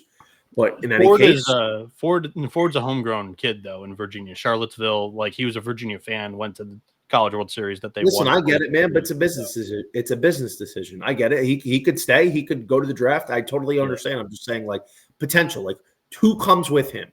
And then furthermore, I've seen on Twitter, but like this was already kind of going on for the past week, that Corey Muscara, the pitching coach from Wake Forest, is going to come with him. Like Corey Muscara is one of the key founders and instrumental parts of the Wake pitching lab. Like 2 years ago, Wake Forest pitching took over the sport. And the biggest thing from that pitching staff was the pitching lab. And then from that point on, everybody's got a pitching lab. And so people are like, well, this program had a pitching lab before, but like, no, not like this. Not like what Wake Forest has. Now there's more programs coming out, and Corey Muscara is the architect, or one of the key architects of that. So like, listen, we're talking about Max Wiener as maybe the top pitching coach in the country. Corey Muscara is very high on that list. Corey Muscara, I don't think there's three better pitching coaches in the country than Corey Muscara, despite what Wake Forest pitching was this year in terms of a down year. Muscara is going to come in and recruit some big names right away, dude. I mean, we've seen some, like last year, we saw some dogs at Mississippi State. My boy Gerangelo, Cal Steven, Nate Dom before he went down, among a bunch of other guys. So yeah, this is a great hire, Noah. Muscara coming in. Now, what I wonder is the Wake freshmen or some of the Wake pitchers, do they follow Muscara? I got a kid up from my neck of the wood that's going to Wake next year. Does he decommit and transfer over or commit to Mississippi State? There's a bunch of questions. Corey Muscara is a St. John's guy. He was actually there when I was there, not in school, but he was a coach when I was there. So I think Muscara is a fantastic get as well. He, along with Brian O'Connor, can make Mississippi State a real big player next year. I think it's a no doubt hire. It's like a no-brainer grand slam home run hire for the Bulldogs. Yeah, dude, you were mentioning and wondering who he was going to bring with him. I mean, you're already kind of seeing that. Kevin McMillan, rumored to join Brian O'Connor. He's been the longtime, right-hand man of O'Connor at Virginia. He's been there every step of the way. And also the other one, who his name, I'm trying to find it right now, Kendall Rogers put it out earlier. Both of his top assistants are joining him in Starkville. So yeah, it's going to be a total rebuild in Virginia, which is unfortunate. Everything that we saw with Texas A&M when Jim Schlossnagle, joined and took the Texas job, expect to see that with the Virginia roster. Everybody's going to be entering the portal right now. Bradley Hodges is already in there. He was the midweek reliever or midweek starter for Virginia this year.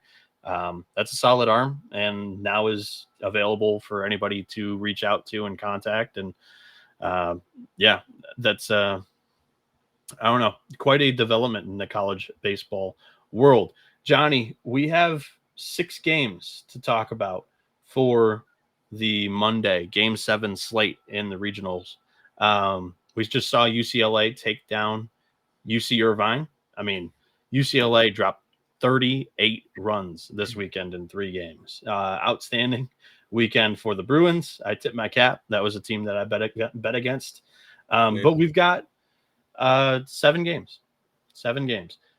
North Carolina and Oakland.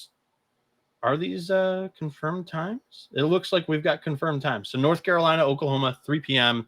It's a shit show with the pitching to try to project who's going to go for a lot of these teams. For North Carolina, I have not dove into any of these box scores, so I'm kind of speaking out of my ass when I mentioned possible, probable pitchers. But my projection could be that Folger Boaz gets the start for North Carolina in Game 4 this weekend. I think he threw today, right? Did he throw today? I don't know if he started. I didn't watch it. I assume Houck threw. I assume Houck started, and then Folger could go for UNC in this game. And Oklahoma, I don't know.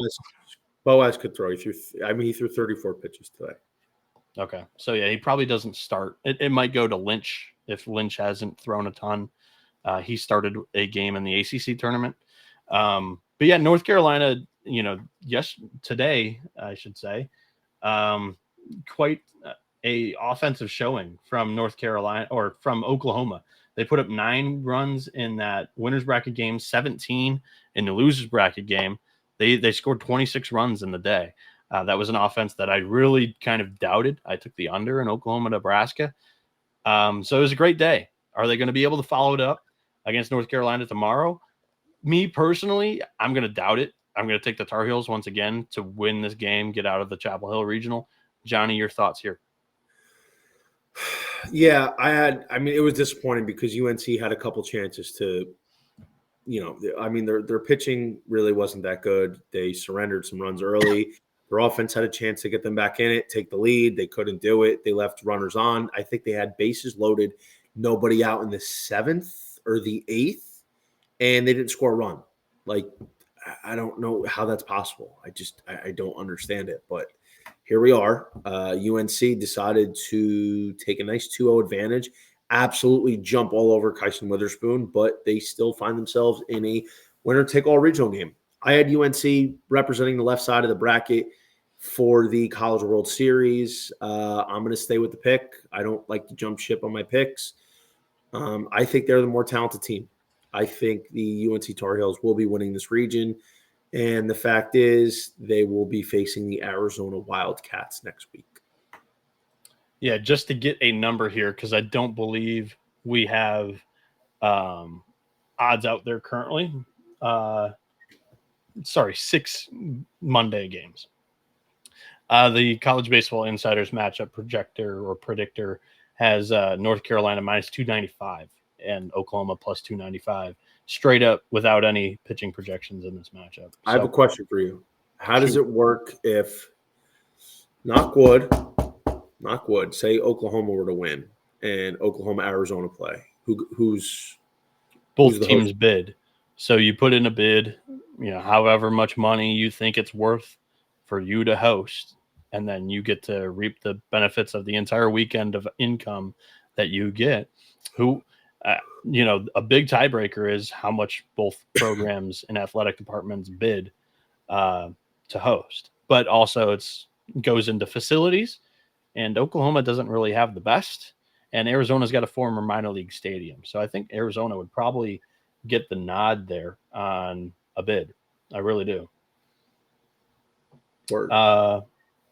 USC and Oregon play tomorrow in a game at, I think this one's at 9 p.m. Eastern. I don't think this is totally updated. I believe I saw 6 p.m. local time for them, so that would be 9 p.m. for us. USC, Oregon. Pitching, I have no idea. Oregon State played through the loser bracket, so I don't know who the Beavs could possibly throw out there. Eric Segura did not have a good game the first time on Friday. Didn't get out of the first inning. He probably only has 40 pitches on the wing. You may see him if he didn't throw it all today. And for USC, I can't think of anybody off the top of my head who would go. They've thrown Caden Aoki. They've thrown Caden Harris. They've thrown Andrew Johnson in all 3 of their games. I think it'd be Caden Hunter. Or, sorry, Hunter, not Harris. Hunter. I don't know how you don't throw Hunter. He only threw an inning and a third, 21 pitches against St. Mary's on Friday. Okay. So, or Saturday. So, yeah, then that's a huge spot for Hunter, who's kind of fallen out of favor in that weekend rotation. He's had some really bad starts. But yeah. His momentum, his trend has been really bad. But he was locked down the beginning of the first 2 months of the year. I mean, the stuff's there, man. He's just been inconsistent. The walks have been a little bit too high, and his big bugaboo is the home runs. It's the walks and the home runs. But listen, this is a sprint. You need to be good for one game. So I mean, if your winner take all is a guy with Caden Hunter's talent, you're in a pretty good spot, even against a team like Oregon State, who's got some boppers in their lineup. So that's actually a pretty. There's teams that could be doing a lot worse than Caden Hunter in this situation. 1,000%. I am with you every step of the way here. The matchup predictor over at College Baseball Insiders, because we don't have any odds, would list at blank face value, pitching staff, team ERA, Sierra, whatnot. Oregon State would be a minus 189 favorite. I would bet anything at plus 189 or around that ballpark on USC. And I'm wearing an Oregon State shirt. I tend to call it how it is. I think Southern Cal could be live in that game based on how Segura pitched earlier in this tournament as well. Both starting guys not necessarily in the best trend of who we think may get the ball here. Johnny, do you have a pick? I think honestly, if it's say it is Hunter versus Segura, it's hard for me not to take Oregon State because they're at home. I think they just took St. Mary's too lightly, honestly. I think that's really what it is. USC, man, you can't count them out. Do they get boat race 2 games in a row? I would need a little bit more time. But I think USC, if it's Hunter over Segura, I'd probably give USC the nod there. The problem is, unless there's a ton of walks, which is definitely possible, does USC have the bats in order to score what they need? Because quite frankly, I think the winning team is going to probably have to score at least 8 runs here. I think you're in the annals of each team's bullpen. Guys are pitching tired. They're fighting for their lives. I think you're going to need 8 runs. So I'd be curious what the total is. But side-wise, this head versus heart thing. I feel like Oregon State would probably find a way to pull it out. But I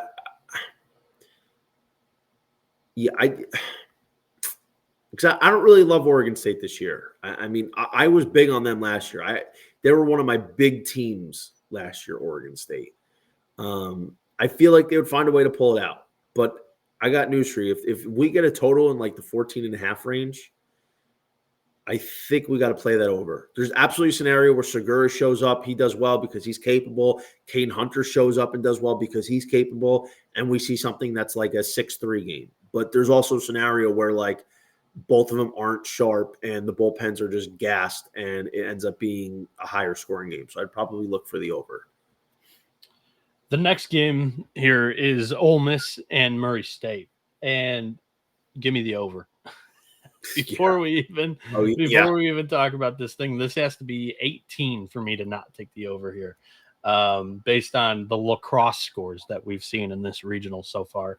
Murray State's completely torched, Ole Miss and Georgia Tech's pitching staff up until this point.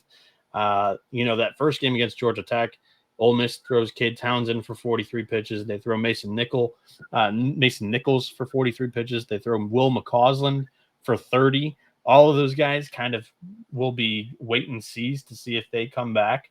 And then I was kind of impressed with Ole Miss and the arms that they were able to run out there and keep Murray State to legitimately 8 runs. That was actually kind of impressive. Dennis goes out there and gets bombed, but Rodriguez and Waters did a good job at really doing the cleanup duty there, only surrendering 6 hits in 5 innings. This Racers team has been hitting everything that they've seen.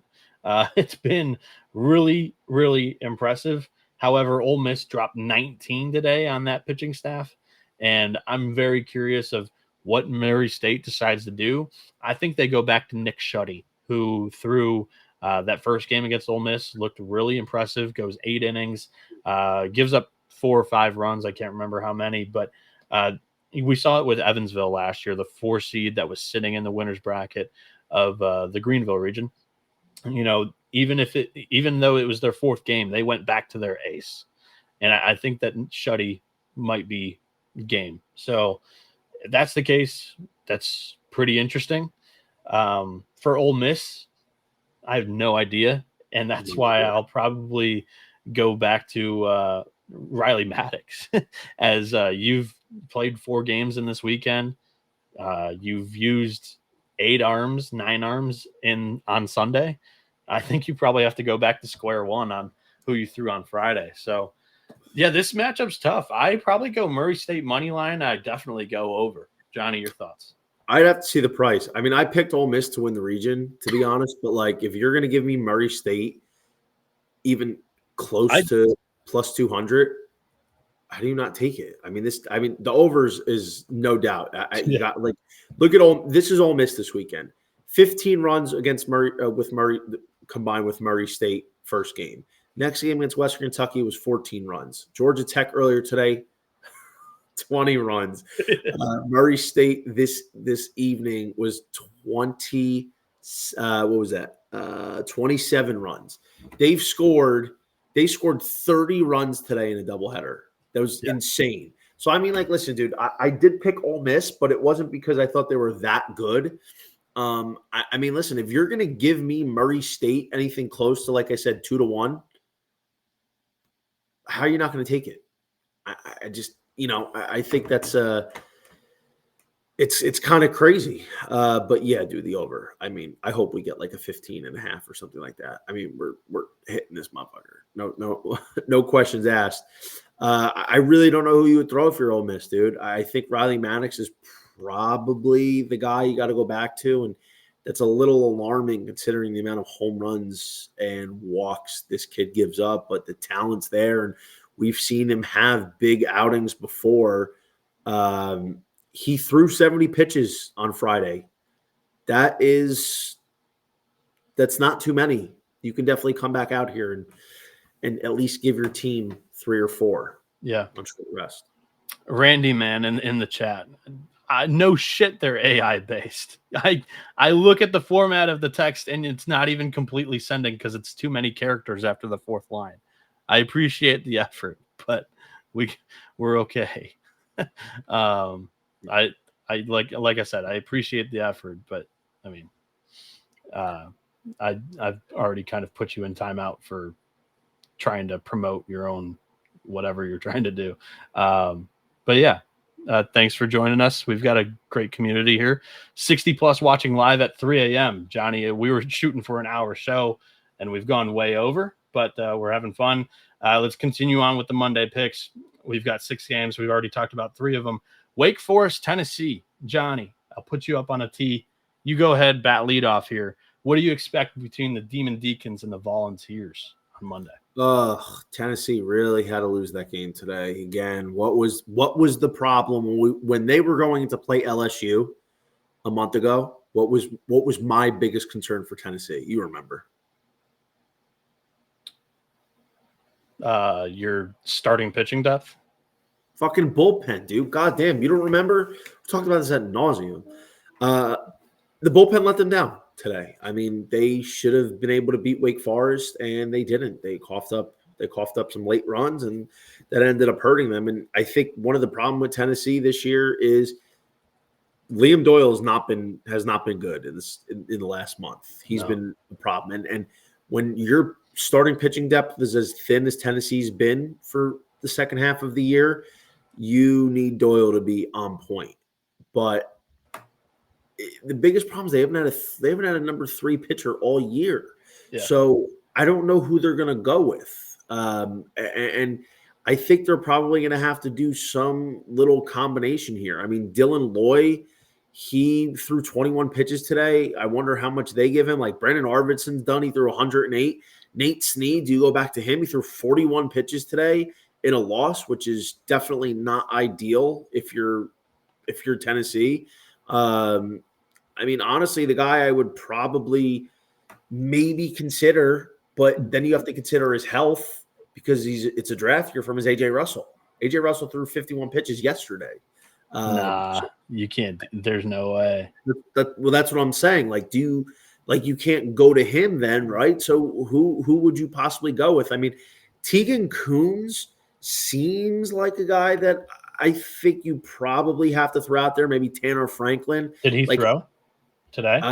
Okay, so today they played Wake Forest. It was Loy, Arvidsson, Snead against Cincinnati on Saturday, the game they won. Yeah, so it's Coons. Coons hasn't thrown it all this weekend. It was Coons Phillips, Russell, Arvidsson. So it's probably going to be Coons and Franklin if we're using context clues. Yeah. I mean, listen, they both got the stuff, dude. But Liam Doyle threw 104 pitches on Friday. It's tough to bring out a top 10 pick, first round pick at the minimum on 3 days rest. The only way I'd see Doyle come out is if Tennessee's trying to close down in the 9th. 8th and 9th inning. Yeah, like maybe he throws an inning, like if they need him to lock it down. But I think realistically, it's going to be Tanner, some sort of combination of like Tegan Kuhns and Tanner Franklin, who both have ERAs in the fives. They both have strikeout stuff, but they're not consistent enough. But at this point, you need somebody to step up, and they're going to go with that combination. But here's the thing, though: Wake Forest, which is something I mentioned from them, they don't have like a legitimate ace this year. Like Blake Morningstar has been really good, but I don't think he's ace status. But what they did was they poached a bunch of like Friday night guys from obscure programs. So they can have one of those guys come out there, and even if it's like 4 or 5 innings, that could be enough. Like a guy who I really thought was going to be good this year for them in some capacity was Matt Bedford, who had some really good starts at Notre Dame as their Friday night guy last year. I mean, honestly, the guy I think could actually get some look today or for this game. I want to check to see how much he threw. Yeah, I'm looking at all the pitching right now. I think honestly, the guy that I would probably point if I'm Wake Forest is Griffin Green. That was who I was going to mention as well. Griffin Green has been a big reliever for them this year. 19 pitches on a Friday. That was it. Yeah. For those that remember, Green was a Friday night guy for Virginia Tech 3 years ago. Yep. He transferred. He was actually running point on a pretty good VTech rotation a few years ago. That's when Oklahoma went in and beat them. And VTech at the time was top 10, and Green was running point, and this kid was good. So he had Tommy John though. So that's what it was. So he was taken out, for a year and a half, and then he transfers after we all thought he would be back as Virginia Tech's number 1 this year. And then he's been out of the bullpen, not really going long because of coming off that arm injury, but he seems to be like the most fresh arm, just as he's stretched out. And if he's not, then you probably look at a Chris Lavonis, who only threw, I think, 40 on Saturday. So Green's thrown 35 and a third this year. What has been the most he's thrown? Because, like, listen, you might be able to get 3 out of Green on a start, and like you'll take that. Green's went 4 innings. He's done 56 pitches before. He threw 19 on Friday against Cincinnati. He hasn't thrown 30 pitches since May 10th against Pitt. He threw 56 against Stanford on April 25th. Early in the year, he was getting some pitches. He had a few outings where he was in the 40s. I got to be honest. I think you might be able to get 3, possibly 4 out of Griffin Green if you start him, and then maybe you go Lavonis, maybe Joe Areola, who at like one point this year was one of their key relievers, can get in some innings. He didn't throw. He hasn't thrown. He against Miami, Ohio. He ended up throwing on 531. He threw 9 pitches. So I think Areola is live to go a couple innings. Yep. So I think they're going to. I like maybe Hayden LeFew too. He was a midweek starter last year. This year he's been more of a leverage reliever. So I would keep an eye on LeFew as well. I'm actually wondering, do you think maybe Austin Breedlove for Tennessee goes? Breedlove's thrown 23.2 innings, but he's got a 3.42 ERA. He only threw a third of an inning against Miami, Ohio. Either way, I kind of like Tegan Kuhns as their starter. I think we've hit that pretty well. He's probably gotten the most Sunday action, but I mean this is him last against Vandy in the conference tournament. 1 1.3 innings, 4 earned. The start before that against Arkansas, 2 innings, 4 earned. He hasn't had anything close to a good outing since March 22nd against Alabama. So he's given up an earned run in every single appearance he's had in the last 1, 2, 3, 4, 5, 6, 7, 8, 9 appearances. He's given up at least 1 earned run. So that's why he hasn't really, got out there, got some run. On the matchup predictor, Tennessee is minus 461 with Stavs compared to each other. I'd be looking at Wake Forest if it gets anywhere near there, but it's not. And then if it's Griffin Green versus Tegan Kuhns, it's even higher. So I'm really confuzzled on that. So that means I'm probably going to land on Wake Forest in some type of capacity, whether it's run line or money line, if we get something in that ballpark, because I think that's a little crazy. I also think the offense for Wake Forest has been a lot better. They've kind of found their groove towards the end of the season. Both I think it's honestly. But I mean, probably be an over. An over's a look here, but sort of like the Murray State thing. If you're going to give basically a coin flip matchup, the underdog 2-1, it's hard not to take it.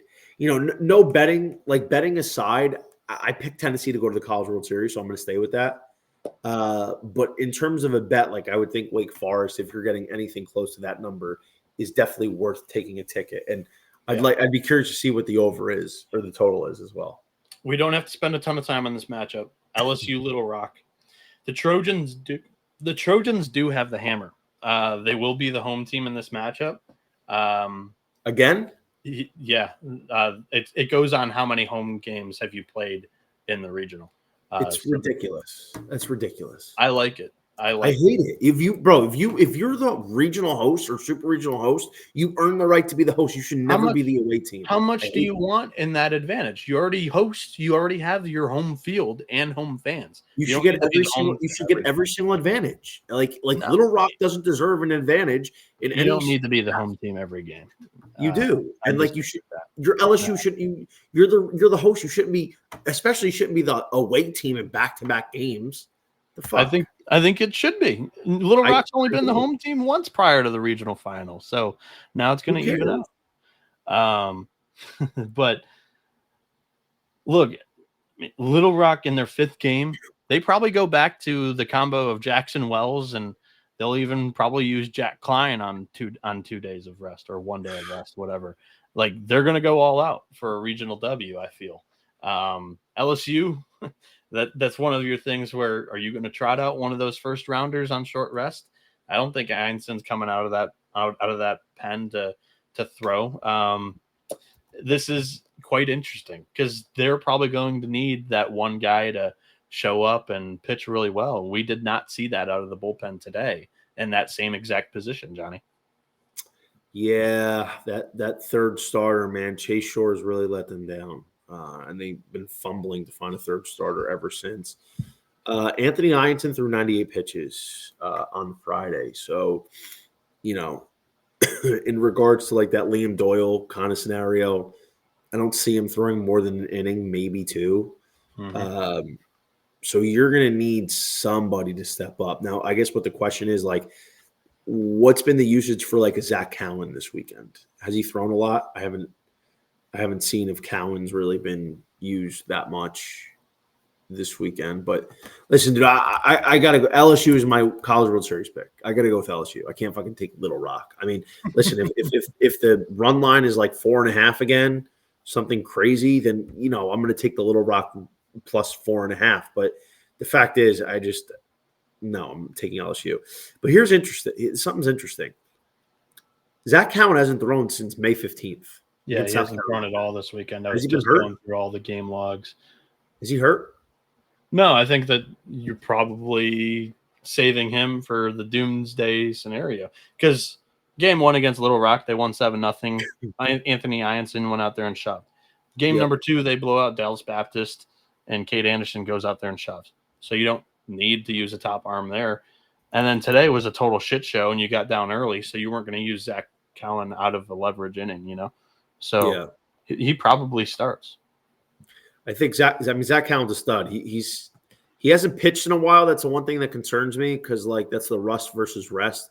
We rarely see these guys like that are 2 weeks off because pitchers are very weird, dude. It's not like the NFL where like you could get a half and kind of ease back into it in the second half, bro. Like. Also, that SEC tournament, now that I think about it, Jaden Newt had an incredible start in that first game. Then the second game, they go Cade Anderson and Anthony Ianson back-to-back, and they didn't use bullpen there either. So, that's what happened there. Yeah, I mean, rust versus rest, that's a little concerning because, pitchers are weird creatures. They need to be on schedule. Like, a day short, a day late, that's off their routine. Yeah. The other guy I would consider throwing in some capacity is going to be William Schmidt. He threw 30 pitches in 1 inning against DBU on Saturday. But, he's a freshman. He should be good to go. I think having a taste of the regional here, I think William Schmidt should be good between 2 and 4 innings, depending on how much he can go. I got to be honest, I might be a little bit more inclined to go William Schmidt to start because he's a little bit fresher. He's got the experience in terms of like getting a taste in the regionals. So I'd probably look to go Schmidt anywhere from 2 to 4 innings, whatever you can get. And then Zach Cowan, 2 to 4 innings. And then honestly, bro, you probably just got to figure it out from there. Maybe Casey Evans, even as a freshman, can handle it. And then, your offense is going to show out here. And then you could build a lead and throw maybe Ianson for an inning or 2 to close this shit out. I'm with Jack DeLongchamp here. I think they start Zach Cowan. He was last year the SoCon pitcher of the year.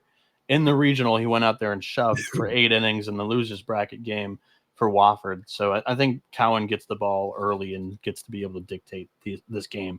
You're not going to give it to William Schmidt, who hasn't started many games the entire year, a freshman, to go out there and possibly put you behind the 8 ball. You want to dictate how this game goes. So Casey Evans also hasn't thrown this weekend. So, listen, LSU's got high-octane arms ready to go. William Schmidt threw 30 pitches, but that's fine for him. This is a kid that was coming in ready to be a starter. This is a guy that's going to be an ace for this program the next 2 years. So he's geared up to have a big workload. You have 3 of your most talented arms in the bullpen that are ready to go and really haven't had much, if any, workload. So, listen, bro, I think LSU's going to do it, dude. I don't pick this team to fucking win the College World Series and then get bounced by Little Rock. I will have an absolute fucking meltdown if Little Rock beats LSU. I'll love it. A meltdown. I would love it. We need a 4 seed, and no, we don't. We do. We need a 4 There's seed. been enough. It's been enough. I'm up at 3:18 in the morning Eastern time talking about LSU playing Little Rock, and you want Little Rock to win? Don't be selfish. Don't be selfish. I have LSU winning the national championship as a ticket once. So I don't saw the pick bracket. Little Rock. There's been enough. I want Little Rock to win. I want chaos. I root for the little guys. No, there's been enough bullshit going on this weekend. Root for Murray State. Let Murray State take the fucking 4 seed. Give me another Stony Brook. I'm rooting for Murray State too. I'm rooting for both. No. The final game here is the 3 seed Miami against Southern Miss in Hattiesburg. Pretty uncompetitive games from Miami, honestly. Game 1 was the only competitive matchup they had where they come back and take the lead and win that game. AJ Siskar throws. They used Brian Walters in the 9th inning. They had to use him quite a bit there. They then blow out Columbia. They don't have to use any of the bullpen. And then they get blown out by Southern Miss. And I don't believe they used any of their top bullpen arms here. So to me, I think Miami's the team that you want to be on the side of. Johnny, do you agree? What's your read on this game? Southern Miss just beat them today, 17-6. They had a 10-0 lead after the top of the second, and then Miami puts up 6 runs in the middle innings, and then once it kind of got to the point where Miami was not going to be able to complete the comeback, Southern Miss again was tacking on at the end to dress up that score again. Wonder if UCM blew their load today. That's the appealing thing. I didn't love USM because I don't know, man. Their pitching depth after JB Middleton was a big question mark for me. I would probably think Matthew Adams can go. Oh, I think it's Cross Sibley. I think he goes. Yeah, well, he's been one of their big relievers, but I think Adams in some form can go. I think it could be that combo again. He threw 75 pitches against Columbia, in the beating he took against that 4 seed. But I got to be honest, man. I think Miami's frisky. And you know why? Because Miami's got the best player on the field, and Mr. Danny Cuvée, the reincarnation of Yohandy Morales. I can't look at this kid and not just see Yo-Yo Morales hitting 450-foot shots to deep left center as he picks up the whole team and carries them on his back. That's what this kid is, bro. This kid is Superman. He's going to be. I think he's going to be a top 5 pick next year if he plays. The way he's played his first 2 years, if he plays like that next year, top 5 pick, no question about it. So NCAA Insider's matchup predictor has it Southern Miss minus 167. So what we're both talking about here, I would be looking at the Hurricanes here at plus money. Anything around that plus 167 ballpark, I'm on. Anything minus or anything plus 120-ish is probably the range that I start to think about it. I have to be higher than plus 120 to get on Miami there. Hugus was big for them. What did he throw? He threw a complete game, 122 pitches the other night. They didn't use the bullpen at all. So I'm sorry. Who did you say you think Miami goes with here? For Miami, I think that they used Brian Walters quite a bit because he was a starter at the beginning of the year. He only threw like 30 pitches on Friday. I think at some point in this game, whether he starts or whether he comes in the middle innings, your bulk pitcher is going to be Brian Walters. Okay, yeah. The starter experience is nice, especially this time of year. You get both from him. Miami's frisky, dude. I don't know. I think USM probably.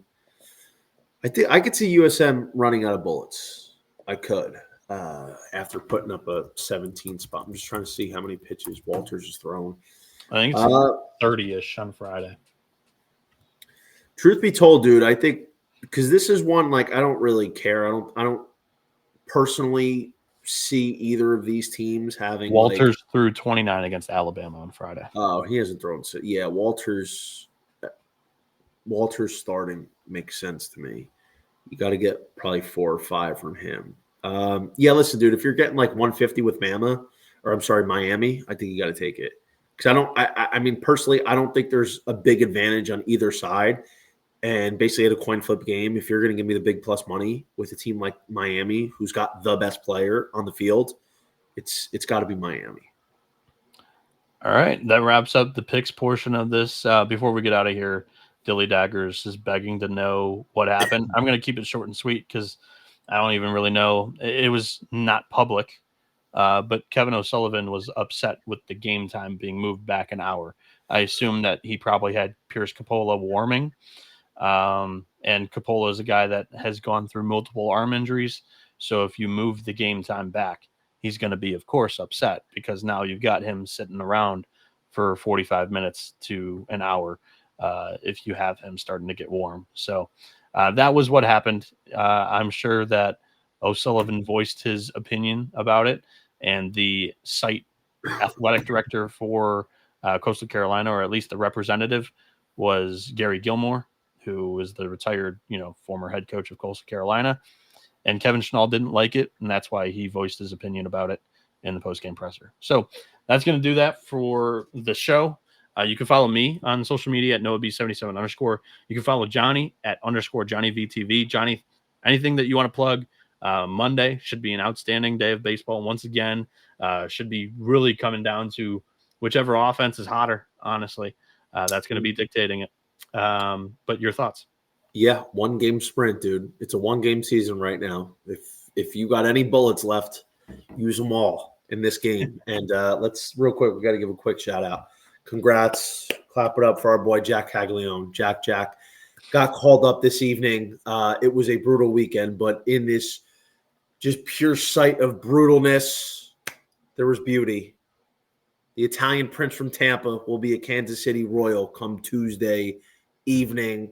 Looking forward to betting a little home run there. And Jack, no, I will not be betting Little Rock. I'll take a taste on the 4.5 if we're getting a nice fat, juicy run line. I think that's worth it. But I'm riding the Tigers here all the way to Omaha and beyond. These low seam baseballs, man. The offenses are playing up. Little Rock had the worst offense, the worst RPI in the field of 64 entering the weekend, and they're putting up runs like it's nothing right now. So it's awesome. If Little Rock wins, I'm drinking a triple bleach martini. All right. You can follow the show also on Twitter and social media at TCE on SGPN. Hit that like button, subscribe, leave a like, rating, review wherever you're listening to on podcast platforms. This was a hell of a show. We went 2 hours. Was not expecting that, but it was a lot of fun. Thank you all for tuning in. This has been the College Baseball Experience. You better start thinking about yours. And we are out of here.